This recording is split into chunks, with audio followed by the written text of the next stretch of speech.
आप सभी का स्वागत है बिंदास खबरें में। आज 20 जून 2020 की देश और दुनिया की तमाम बड़ी खबरों को इस वीडियो में जानेंगे।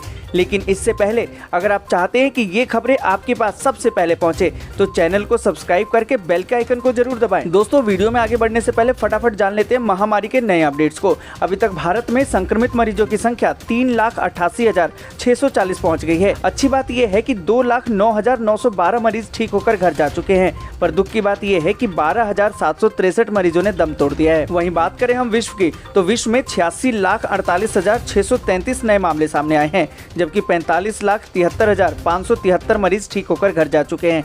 पर दुख की बात यह है कि 4,58,079 मरीजों ने दम तोड़ दिया है। दोस्तों, बढ़ते हैं आज की पहली और बड़ी खबर की तरफ। आज की पहली और बड़ी खबर जो निकल कर आ रही कि भारत चीन विवाद पर सर्वदलीय बैठक में सभी पार्टियों ने किया सरकार का समर्थन। यह दोस्तों आपको बता दें कि चीन और भारत के बीच सीमा विवाद को लेकर प्रधानमंत्री नरेंद्र मोदी द्वारा बुलाई गई सर्वदलीय बैठक हुई। सूत्रों के मुताबिक चीन की हिमाकत पर अधिकतर राजनीतिक दलों ने सरकार का समर्थन किया। वहीं कांग्रेस ने सरकार से कई सवाल किए। आपको बता दें कि इस बैठक में 20 राजनीतिक दलों ने हिस्सा लिया। इसकी जानकारी लोक जनशक्ति पार्टी के अध्यक्ष चिराग पासवान ने दी। रक्षा मंत्री ने सभी नेताओं को चीन पर जानकारी दी। उन्होंने कहा कि भारतीय सेना सीमा पर पूरी तरह से मुस्तैद है। यह दोस्तों आपको बता दें कि सूत्रों के मुताबिक एनसीपी प्रमुख और पूर्व रक्षा मंत्री शरद पवार ने कहा कि सैनिकों ने हथियार उठाए हैं या नहीं, इसका फैसला अंतर्राष्ट्रीय समझौतों से होता है और हमें ऐसे संवेदनशील मामलों का सम्मान करने की जरूरत है। सूत्रों के अनुसार बैठक में सिक्किम क्रांतिकारी मोर्चा के प्रमुख और सिक्किम के मुख्यमंत्री प्रेम सिंह तमांग ने कहा कि हमें पीएम पर पूरा भरोसा है। अतीत में भी जब राष्ट्रीय सुरक्षा की बात आई तब पीएम ने ऐतिहासिक निर्णय लिया। टीआरएस चीफ और तेलंगाना सीएम केसीआर ने कहा कि कश्मीर पर पीएम की स्पष्टता ने चीन को नाराज कर दिया है। कश्मीर के विकास पर पीएम के जोर ने चीन को नाराज किया है। उन्होंने जोर देकर कहा कि पीएम के आत्मनिर्भर भारत के आह्वान ने चीन को झकझोर दिया है। दोस्तों, आपको बता दें कि डीएमके के एमके स्टालिन ने कहा कि जब हम देशभक्ति की बात करते हैं तो हम एकजुट होते हैं। उन्होंने चीन के मुद्दे पर पीएम के हालिया बयानों का स्वागत किया। बीजू जनता दल के पिनाकी मिश्रा ने अपनी पार्टी का प्रतिनिधित्व करते हुए कहा कि हम पूरी तरह से और बिना शर्त के सरकार के साथ खड़े हैं। मिजोरम के मुख्यमंत्री जोरमाथा नगा ने ट्वीट करके कहा कि राज्य इस संकट की घड़ी में राष्ट्र के साथ खड़ा है। उन्होंने बैठक में शामिल होने की पुष्टि के साथ ही शहीदों को श्रद्धांजलि भी दी। दोस्तों, आपको बता दें कि सर्वदलीय बैठक राष्ट्र के लिए एक अच्छा संदेश है, दिखाता है कि हम अपने जवानों के पीछे एकजुट हैं। टीएमसी दृढ़ता से सरकार के साथ एकजुट है। चीन को दूरसंचार, रेलवे और विमानन क्षेत्रों में प्रवेश नहीं करने देंगे। हम कुछ समस्याओं का सामना करेंगे, लेकिन हमने चीनियों को प्रवेश करने की अनुमति नहीं दी।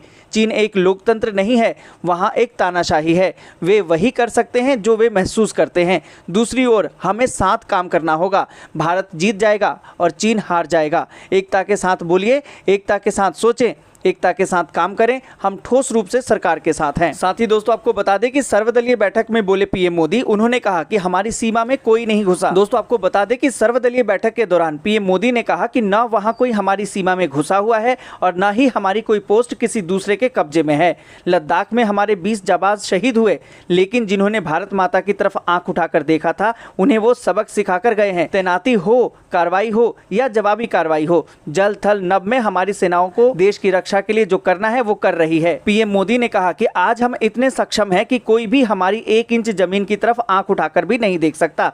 आज भारत की सेनाएं अलग अलग सेक्टर में एक साथ कार्रवाई करने में सक्षम है। बीते वर्षों में देश ने अपनी सीमाओं को सुरक्षित करने के लिए बॉर्डर एरिया में इंफ्रास्ट्रक्चर डेवलप को प्राथमिकता दी है। दोस्तों, आगे बढ़ने से पहले वीडियो को लाइक और शेयर जरूर कर दें। अगर अभी तक आपने चैनल को सब्सक्राइब नहीं किया तो सब्सक्राइब करें, बेल के आइकन को दबाएं, ऑल नोटिफिकेशन को जरूर ऑन करें। इसी के साथ बढ़ते हैं अगली बड़ी खबर की तरफ। अगली बड़ी खबर जो निकल कर आ रही कि 19 राज्यसभा सीटों पर हुए चुनाव। दोस्तों, आपको बता दें कि देश के 8 राज्यों की 19 राज्यसभा सीटों पर शुक्रवार को वोटिंग हुई। आपको बता दें कि मध्य प्रदेश की 3 राज्यसभा सीटों में से 2 बीजेपी के खाते में गई, जबकि 1 पर कांग्रेस ने अपना कब्जा जमाया। इसके साथ ही आपको बता दें कि बीजेपी ने मणिपुर में 28 वोटों के साथ राज्यसभा की एकमात्र सीट पर कब्जा जमा लिया, जबकि कांग्रेस उम्मीदवार को सिर्फ 24 वोट मिले। दोस्तों, आपको बता दें कि झारखंड में 2 सीटों पर हुए राज्यसभा चुनाव में जेएमएम और बीजेपी को यहाँ आसानी से एक-एक सीट पर जीत हासिल हुई। साथ ही आपको बता दें कि आंध्र प्रदेश में राज्यसभा की सभी चारों सीटों पर वाईएसआर कांग्रेस पार्टी के उम्मीदवारों को जीत हासिल हुई है। राजस्थान में राज्यसभा की 3 सीटों पर वोटिंग हुई। इसमें 2 सीटों पर कांग्रेस ने कब्जा जमाया, जबकि 1 सीट बीजेपी के खाते में गई। आपको बता दें कि गुजरात की 4 राज्यसभा सीटों पर हुए चुनाव में 3 सीटें बीजेपी के खाते में गई, जबकि 1 सीट पर कांग्रेस कब्जा जमाने में कामयाब रही। दोस्तों आपको बता दें कि मध्य प्रदेश में जहां ज्योतिरादित्य सिंधिया जीत गए हैं, वहीं दिग्विजय सिंह भी राज्यसभा चुनाव जीत गए हैं। दोस्तों बढ़ते हैं अगली बड़ी खबर की तरफ। अगली बड़ी खबर जो निकल कर आ रही है कि आर्थिक मोर्चे पर ड्रैगन की हेकड़ी निकालेगा भारत का ये प्लान,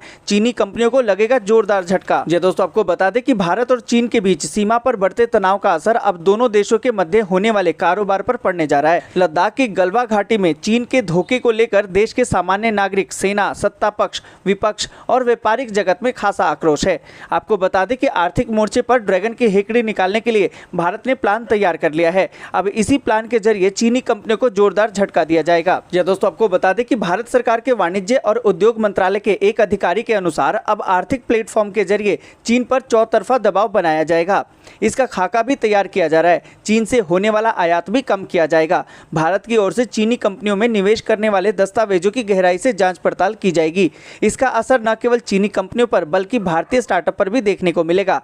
केंद्र सरकार को ऐसी पॉलिसी बनानी होगी जिससे कि हमारे युवा स्टार्टअप को चीन जैसी तकनीक और सस्ते उत्पाद स्वदेश में ही उसी रेट पर उपलब्ध हो सके। दोस्तों आपको बता दें कि चीनी कंपनी पेटीएम, मेक माई ट्रिप, ओला, स्विगी और बिग बास्केट सहित दर्जन भर कंपनियों के निवेश को बड़ा झटका लग सकता है। दोस्तों बढ़ते हैं अगली बड़ी खबर की तरफ। अगली बड़ी खबर जो निकल कर आ रही कि सीमा पर तनाव के बीच एमएमआरडीए ने रद्द की चीनी कंपनियों की बोली। दोस्तों आपको बता दें कि लद्दाख सीमा पर भारत और चीन के बीच बढ़ते तनाव का असर अब व्यापार पर दिखने लगा है। एमएमआरडीए ने मोनोरेल रेक्स के लिए नीलामी की प्रक्रिया रद्द कर दी है। चीन की 2 कंपनियों ने इस प्रोजेक्ट के लिए बोली लगाई थी। आपको बता दें कि एमएमआरडीए के मुताबिक चीनी मैन्युफैक्चरर सीएसआर अपलोड करने के बाद भी नियम, शर्तों और पात्रता मापदंडों में संशोधन के लिए लगातार कह रहे थे। आपको बता दें कि लद्दाख तनाव के बीच भारत सरकार चीन से आने वाले माल पर कस्टम ड्यूटी बढ़ाने पर विचार कर रही है। इसे लेकर कॉमर्स मंत्रालय वित्त मंत्री के साथ संपर्क में बना हुआ है। भारत की सख्ती का असर चीनी कंपनियों पर पड़ने लगा है। दोस्तों बढ़ते हैं अगली बड़ी खबर की तरफ। अगली बड़ी खबर जो निकल कर आ रही कि दिल्ली में महामारी पॉजिटिव मरीजों के होम क्वारंटीन पर एलजी ने लगाई रोक। दोस्तों आपको बता दें कि दिल्ली में महामारी की रफ्तार बढ़ती जा रही है। वहीं अब दिल्ली में महामारी पॉजिटिव मरीजों को संस्थागत क्वारंटीन किया जाएगा। दिल्ली के उपराज्यपाल ने महामारी पॉजिटिव मरीजों के होम क्वारंटीन पर रोक लगाते हुए संस्थागत क्वारंटीन करने की मंजूरी दी है। दोस्तों आपको बता दें कि दिल्ली के उपराज्यपाल अनिल बैजल ने महामारी के पॉजिटिव मरीजों को होम क्वारंटीन करने पर रोक लगा दी है। वहीं अब महामारी संक्रमित मरीजों को पहले 5 दिन अनिवार्य संस्थागत क्वारंटीन किया जाएगा। दिल्ली के उपराज्यपाल ने आदेश पारित किया है कि जिन लोगों की महामारी पॉजिटिव रिपोर्ट आई है उन्हें 5 दिनों तक हर हाल में सरकारी क्वारंटीन सेंटर में रहना होगा। दोस्तों बढ़ते हैं अगली बड़ी खबर की तरफ। अगली बड़ी खबर जो निकल कर आ रही कि दिल्ली के स्वास्थ्य मंत्री का अब प्लाज्मा थेरेपी से होगा इलाज, मैक्स अस्पताल में होंगे शिफ्ट। दोस्तों आपको बता दें कि दिल्ली के स्वास्थ्य मंत्री सत्येंद्र जैन की तबीयत बिगड़ गई है। सत्येंद्र जैन को सांस लेने में काफी दिक्कत आ रही है। उन्हें ऑक्सीजन सपोर्ट पर रखा गया है। ताजा जानकारी के मुताबिक सत्येंद्र जैन को अब प्लाज्मा थेरेपी दिए जाने की तैयारी चल रही है। इसके लिए उन्हें मैक्स हॉस्पिटल साकेत में शिफ्ट किया जा रहा है। आपको बता दें कि दिल्ली के स्वास्थ्य मंत्री 2 दिन पहले ही महामारी से संक्रमित पाए गए थे। उनके नए सीटी स्कैन से पता चलता है कि उनके फेफड़े में एक पैच काफी बढ़ गया है और इससे समस्या भी बढ़ गई है। उन्हें प्लाज्मा थेरेपी के लिए मैक्स में शिफ्ट किया जा रहा है। इसके लिए राजीव गांधी अस्पताल ने परमिशन नहीं दी थी, जिसके बाद उन्हें उनके परिवार के आग्रह पर मैक्स अस्पताल में शिफ्ट किया जा रहा है। दोस्तों बढ़ते हैं अगली बड़ी खबर की तरफ। अगली बड़ी खबर जो निकल कर आ रही कि 9 लाख बीमा धारकों के फायदे की खबर, ये कंपनी देगी 15% ज्यादा बोनस। दोस्तों आपको बता दें कि निजी क्षेत्र की प्रमुख जीवन बीमा कंपनी आईसीआईसीआई प्रूडेंशियल के बीमा धारकों के लिए फायदे की खबर है। कंपनी ने कारोबारी साल 2019-20 में 788 करोड़ रुपए के साथ 15% ज्यादा बोनस देने का ऐलान किया है। आपको बता दें कि कंपनी लगातार 14वें साल अपने बीमा धारकों को बोनस भुगतान करने जा रही है। इससे कंपनी के 9 लाख ग्राहकों को फायदा होगा। दोस्तों आपको बता दें कि इस बोनस से बीमा धारकों को अपने फाइनेंशियल टारगेट पूरा करने में मदद मिलेगी। मार्च 2020 तक कंपनी द्वारा प्रतिबंधित परिसंपत्ति 1,52,968 करोड़ रुपए थी और कुल बीमा रकम लगभग 14.80 लाख करोड़ रुपए थी। जी दोस्तों, बढ़ते हैं अगली बड़ी खबर की तरफ। अगली बड़ी खबर जो निकल कर आ रही है कि सिर्फ एक SMS से भी फाइल कर सकते हैं GST रिटर्न। जानिए क्या है इसका प्रोसेस। जी दोस्तों, आपको बता दें कि देश भर में फैले महामारी के बीच सरकार ने GST रिटर्न फाइल करने के लिए कारोबारियों को एक राहत दी है। सरकार ने बताया कि जो भी लोग जीरो रिटर्न फाइल करते हैं, अब वो सिर्फ एक SMS से ही अपना रिटर्न फाइल कर सकते हैं। उन लोगों को रिटर्न फाइल करने के लिए बिल्कुल भी परेशान होने की जरूरत नहीं है। सरकार की इस पहल से करीबन 22 लाख छोटे कारोबारियों को फायदा मिलेगा। या दोस्तों, आपको बता दें कि टैक्स पेयर को बेहतर सुविधा देने के मकसद से सरकार ने SMS के जरिए फॉर्म GSTR 3B में नील रिटर्न फाइल करने की मंजूरी दे दी है। इसके बाद कारोबारियों को काफी राहत मिली है। सरकार के इस फैसले के बाद किसी भी व्यापारी को GST रिटर्न के लिए परेशान नहीं होना पड़ेगा। ये दोस्तों, बढ़ते हैं अगली बड़ी खबर की तरफ। अगली बड़ी खबर जो निकल कर आ रही कि अब ग्राहक ई-कॉमर्स साइट पर देख सकेंगे कि प्रोडक्ट मेड इन इंडिया है या नहीं।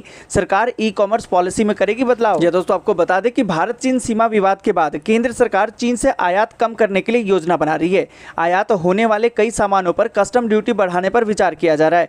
वहीं दूसरी ओर ई-कॉमर्स कंपनियों के लिए भी पॉलिसी लाने पर विचार किया जा रहा है। जल्द ही ई-कॉमर्स पॉलिसी में बदलाव किया जा सकता है। वाणिज्य एवं उद्योग मंत्रालय इसका खाका तैयार कर रहा है। नई पॉलिसी के तहत ई-कॉमर्स कंपनियों को प्रोडक्ट की मेकिंग के बारे में जानकारी देनी होगी। उन्हें ग्राहक को प्रोडक्ट के बारे में बताना होगा कि उनका प्रोडक्ट मेड इन इंडिया है या नहीं। आपको बता दें कि जानकारों का मानना है कि अगर ई-कॉमर्स के लिए इस प्रकार की पॉलिसी आती है तो यह एक सकारात्मक कदम होगा। इससे जहां एक तरफ चीनी सामान का चलन कम होगा, वहीं दूसरी तरफ आत्मनिर्भर भारत मिशन को बढ़ावा मिलेगा। साथ ही ग्राहकों के पास स्थानीय सामान खरीदने का विकल्प रहेगा। ये दोस्तों, बढ़ते हैं अगली बड़ी खबर की तरफ। अगली बड़ी खबर जो निकल कर आ रही है कि जल्द ही स्मार्टफोन बाजार में वापसी करेगी माइक्रोमैक्स। लॉन्च करेगी 3 नए स्मार्टफोन। ये दोस्तों, आपको बता दें कि भारतीय स्मार्टफोन कंपनी माइक्रोमैक्स जल्द ही बाजार में वापसी करने वाली है। कंपनी भारत में 3 नए स्मार्टफोन लॉन्च करने की योजना बना रही है, जिसमें कि प्रीमियम फीचर्स और मॉडर्न लुक वाला बजट फोन भी शामिल होगा। कंपनी ने ट्विटर के जरिए इसकी जानकारी दी है। माइक्रोमैक्स ने पिछले साल अक्टूबर में अपना आखिरी स्मार्टफोन i1 नोट लॉन्च किया था, जिसकी कीमत 8,199 रुपए थी। रिपोर्ट के मुताबिक लॉन्चिंग पर तेजी से काम किया जा रहा है और तीनों फोन एक साथ लॉन्च किए जाएंगे। उम्मीद की जा रही है कि अगले महीने कंपनी अपने नए स्मार्टफोन को बाजार में उतार सकती है। सभी स्मार्टफोन 10,000 रुपए से कम कीमत में उपलब्ध होंगे। ये दोस्तों, बढ़ते हैं अगली बड़ी खबर की तरफ। अगली बड़ी खबर जो निकल कर आ रही है कि चीन से तनाव के बीच अमेरिका देगा भारत को ये राहत, वापस मिल सकती है GSP दर्जा। दोस्तों, आपको बता दें कि भारत चीन सीमा विवाद के बीच दोनों देशों के कारोबारी रिश्तों में तनाव दिखाई दे रहा है। उधर अमेरिका भारत से अपने कारोबारी रिश्ते मजबूत करने की कोशिश कर रहा है। अमेरिकी सरकार के एक वरिष्ठ अधिकारी ने कहा कि GSP के तहत भारत को फिर से शामिल किया जा सकता है।